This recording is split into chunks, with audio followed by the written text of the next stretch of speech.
What's up, everyone, and welcome to another episode of the Fantasy Mafia Podcast, NBA edition. We are restarting our mini series today. Haven't done it in quite a few months now, but the NBA draft is right around the corner, so we're going to be doing some player profiles.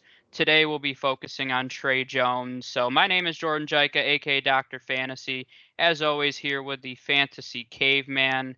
I know Caveman's pretty excited about Tre Jones here. Doesn't quite live up to his boy Josh Green, No, but it sounds like a close second. So we'll get into that a little bit. But as I said, today we're going to be focusing on Tre Jones. He's a 6'2", 185-pound sophomore guard from Duke. Last season, as a sophomore, he averaged 16 points, 6.4 assists, 4.2 rebounds, and 1.8 steals.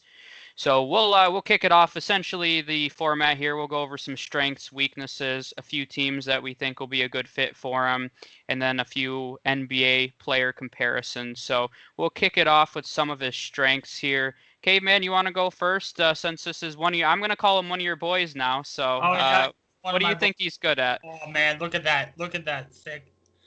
I love the touch we added with adding the highlight reel. I don't. It's gonna be hard for me to focus on actually talking about it. And not watching You're just going to watch his it. Yes. smooth play. Let me talk about it here. So off. You mentioned, and that's the first thing I want to mention. You mentioned he averaged 4.2 rebounds a game, which is really solid. 6'2". You Mm-hmm. kind of don't think of those guys as averaging, that many rebounds. But and that brings and that kind of ties into he's one of the best on-ball defenders in this draft. And anybody you hear talk about Tre Jones, you hear about them talking about his on-ball defense, which especially for his size. Now, when we get into the weaknesses, might be a bit of a question mark at the NBA level, but at least in college, he was one of, if not, maybe not the best, but he was definitely top five among on-ball defenders, and easily I think he was the best at the point guard position in terms of on-ball defense. And another thing, and hopefully we see it in the highlight, but he's not afraid to take the big shot.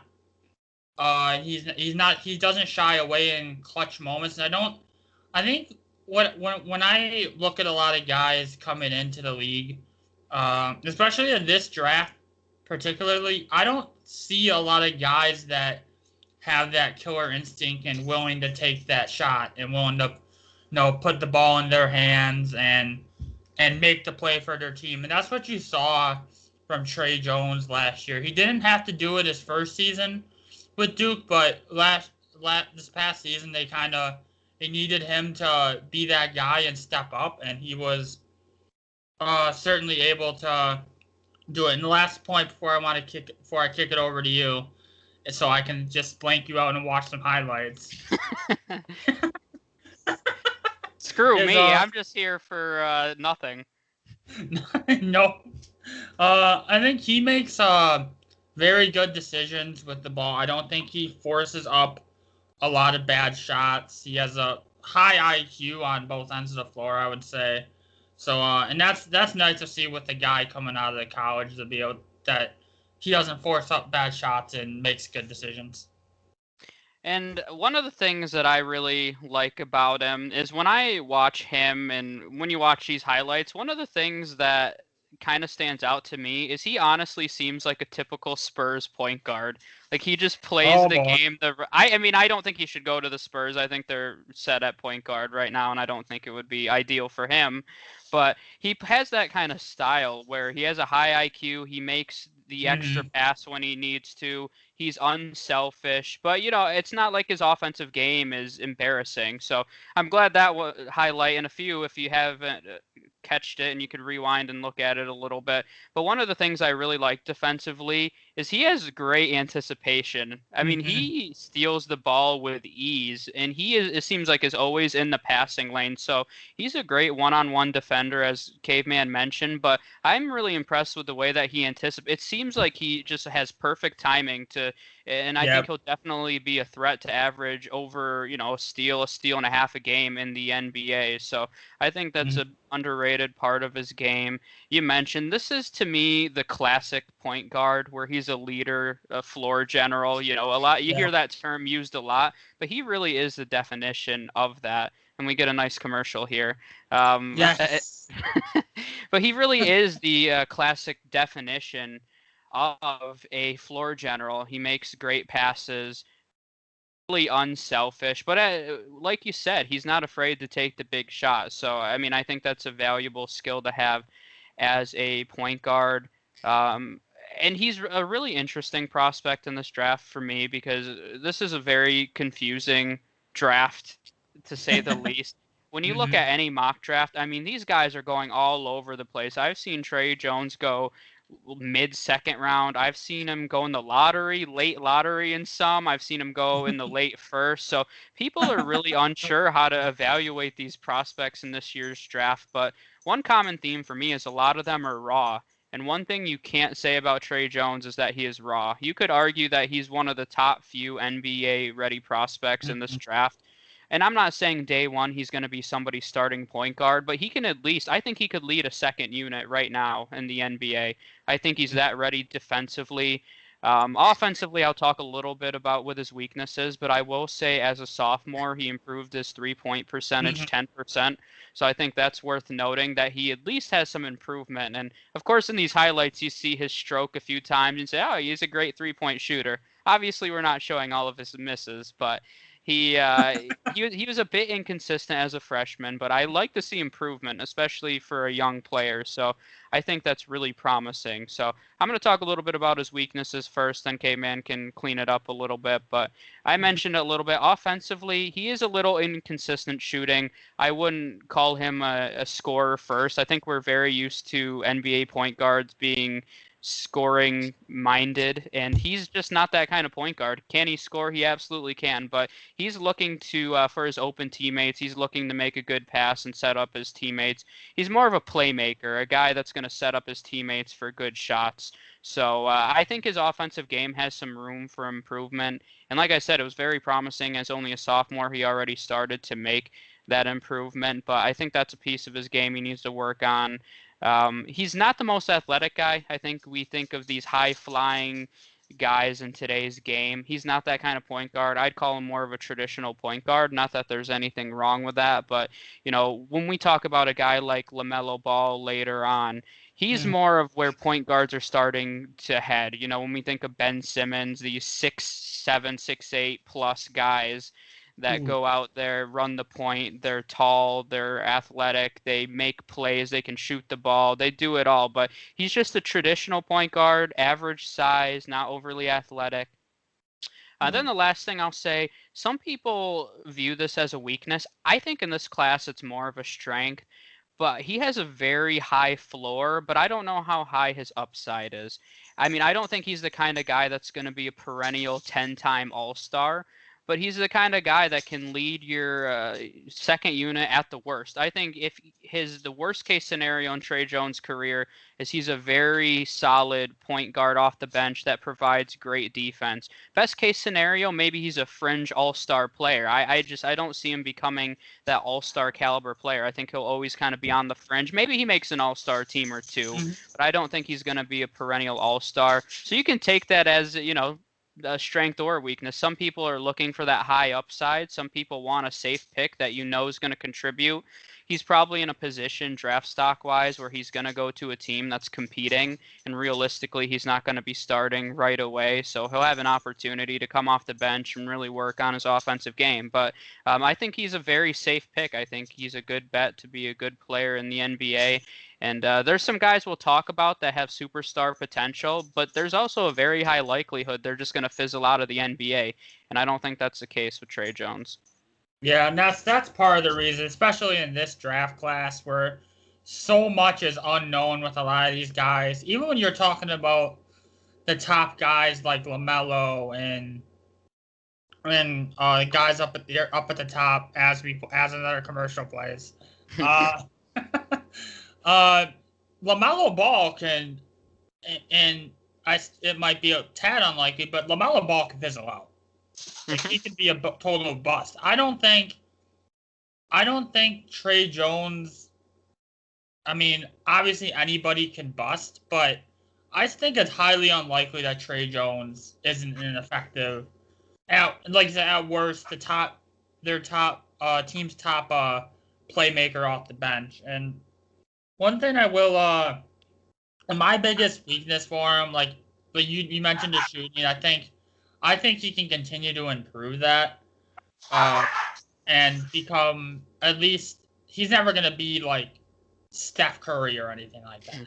But he can get to the point where he's very respectable and teams still have to respect his 3-point shooting. My biggest thing with him, and I think this is something that might hold him back a little bit in the NBA. He really struggles to finish in the restricted area when he gets there. He does, partly because of his small frame. He has a little trouble getting there. He kind of needs screens and people to set him up to get in the paint. And when he gets there, he's not the best. I believe he only shot like 46% from the restricted area, which is not good.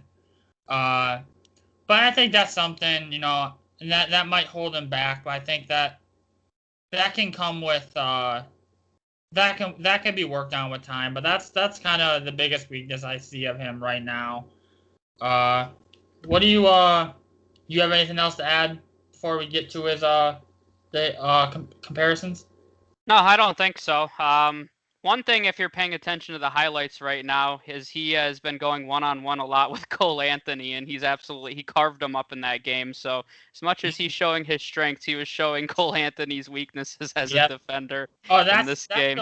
That's the one thing I didn't mention with his strengths. His last college game, him and Cole Anthony were matched up. And he held Cole Anthony, who is one of the most polarizing figures in this draft. He held him to 9 points on 4 of 14, being the primary guy on him. So, I mean, what else can you ask for a guy What else can you ask for a guy, especially at his size? But so I have kind of a perfect NBA comparison, and I don't think you're going to be able to top this. Okay. My NBA comparison is Kyle Lowry. You look at, they both play. Kyle Lowry, I think, is very underrated as a defender. Mm-hmm. He's been underrated for a while now on a defensive end.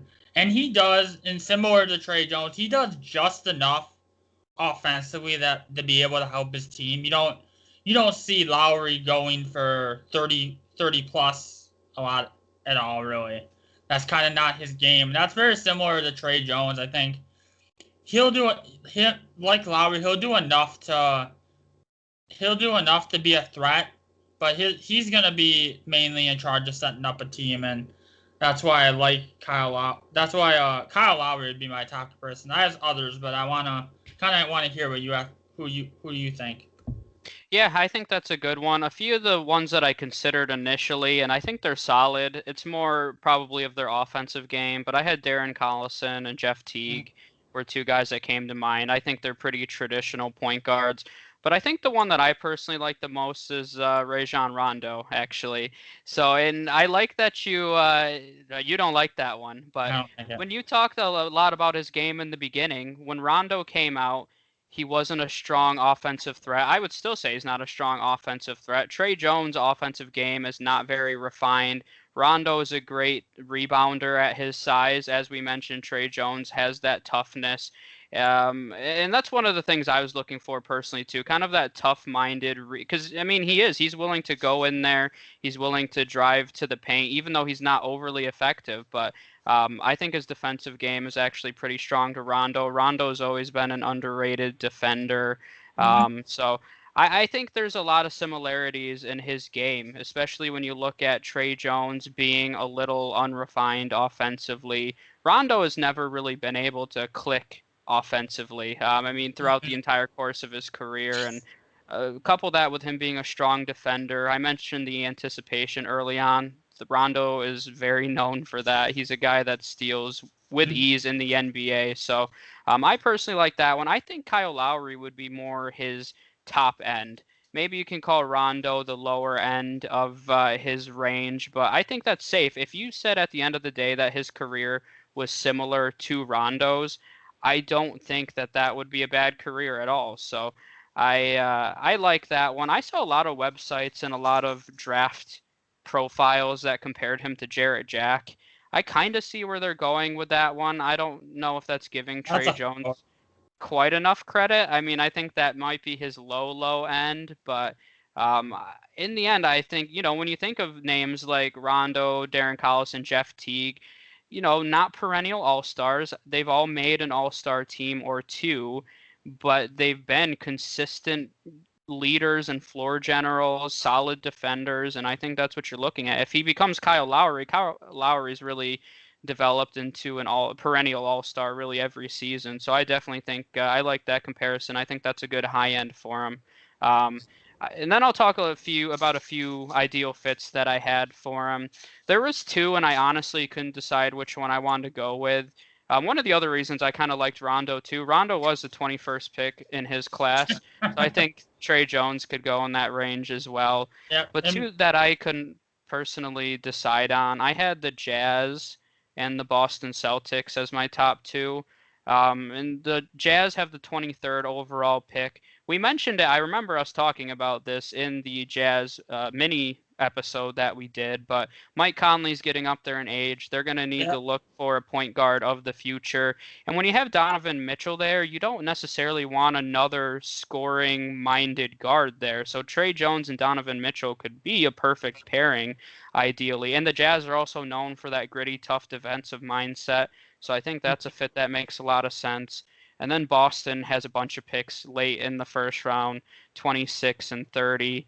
So that's another team. They're losing Brad Wanamaker, who's their primary point guard off the bench. So Tre Jones, worst case scenario, is their top option behind Kemba Walker. Kemba Walker's not there as of right now long term. So if Kemba Walker walks long term, you could have Tre Jones waiting in the wings. So those were the two that I had. I'd probably lean the Jazz would be a better fit for him because long term there's a clear path to playing time, where the Celtics he'd be relying on Kemba Walker not staying there long term. But I think both of those are landing spots you could see for him. Yeah, and going back to Chris, I'm surprised neither one of us said his older brother Tyus Jones as a comparison. What has Tyus Jones done? I was gonna say that, but then that just felt lazy. I don't want to go there. That just felt lazy. No.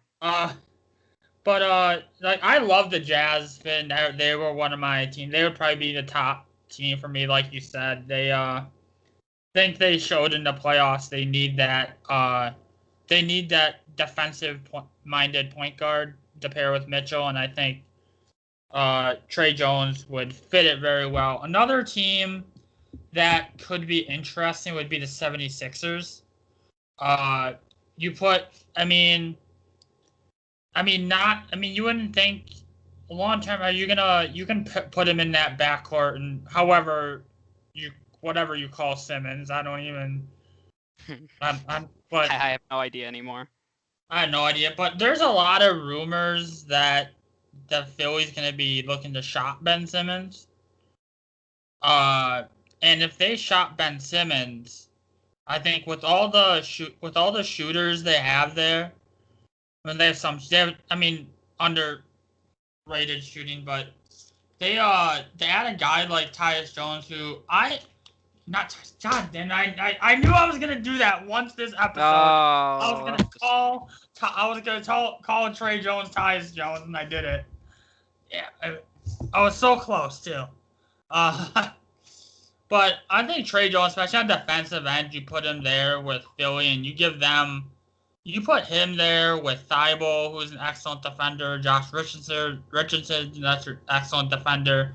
You put kind of that team together defensively, and that's a pretty solid defensive lineup they would have there in Philly. And maybe it makes more sense if Ben Simmons leaves or Ben Simmons gets traded. But even then, you could. They need to move on from Ben Simmons, so that's a whole nother. But I still like him in Philly. Kind of take some pressure off of Ben Simmons, or like you said, similar to with the Boston Celtics, lead their second unit, because they really don't have any playmakers on that second unit for Philly. Yeah. So Ben Simmons is pretty much their only playmaker. So you put Tre Jones, who could start for them if Simmons inevitably misses his 20 games a year. You could put Tre Jones in there, or he can help run and set up that second unit. Yep, for sure. So I think that's all that I have on him. I don't really have anything else to add. I think we covered everything pretty in depth. Any other final thoughts on him? Nope. I'm excited. My second favorite prospect. I'm really interested to see where he goes. Second favorite. I have a top 10 favorite list. Oh. I just like Aaron Nesmith, and that's it. But like I said, I like Tre Jones too, because I think he's a traditional point guard and just high basketball IQ. And when you have a guy like that, I don't want to necessarily jinx him and say it's hard for them to fail, but I'd be surprised if he completely fizzled out of the NBA and you didn't see, 10 solid seasons from him at the worst case scenario. So make sure you tune in for our future episodes. We're going to be doing quite a few more before the draft starts. We'll be focusing on a lot of the top-end prospects. We were kind of doing late lottery guys when we were doing this series a few months ago. So we're kind of going backwards right now. We'll start off with some of the guys that may go in the late first round. And then as we get closer to the draft, we'll be talking about the top prospects and where we think they should land. So make sure you tune in for that. Subscribe on YouTube. Subscribe wherever you listen to podcasts. And we'll catch you guys next time. Yep.